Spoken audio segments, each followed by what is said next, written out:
Hello বন্ধুরা, good morning. সকলে কেমন আছো? আশা করি সবাই ভালো আছো। তো আজকে তোমাদের সাথে আমি শেয়ার করব একটা ডিম মৌরি রেসিপি। তো চলো দেখা যাক আমি কিভাবে ডিম মৌরি রেসিপি বানাই। তো চলো, এখানে আমি ডিম সেদ্ধ বসিয়ে দিয়েছি।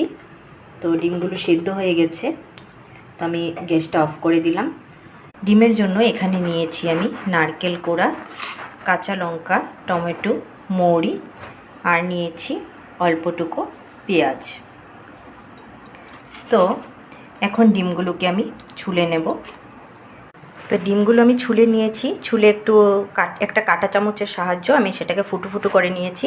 নিয়ে এটাতে আমি নুন হলুদ মাখিয়ে নিচ্ছি। আর এদিকে আমি কড়াতে তেল গরম বসিয়ে দিয়েছি। এখন ডিমগুলোকে আমি লাল লাল করে ভেজে নেব। যে ডিমগুলো আমি দিয়ে দিয়েছি, এগুলোকে লাল লাল করে ভেজে তুলব এখন আমি।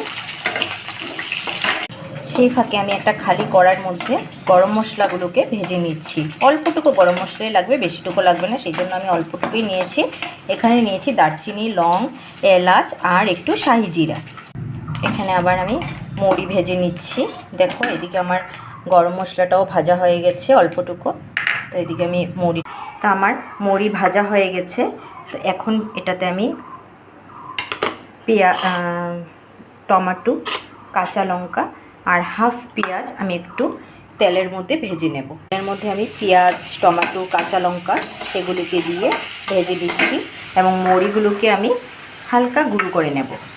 আমি মশলাগুলোকে ভেজে উঠিয়ে নিলাম। তো সেই কড়াইতেই আমি আবার তেল দেব।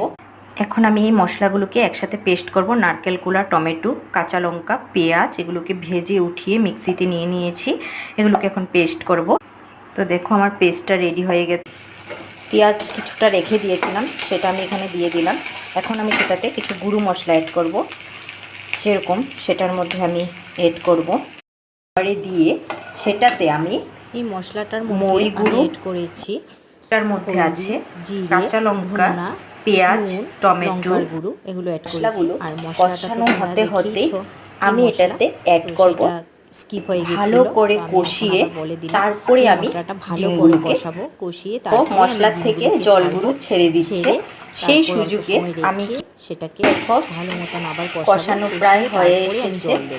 এখন জল দিয়ে 10 এখানে আমি একটু ঢাকা দিয়ে জল অ্যাড রেখে 10 করছি মিনিট পরে অল্প করে। এসে বাস আমার ডিম এখন আমি চেরা কাঁচা লঙ্কাগুলোকে দিয়ে দিচ্ছি।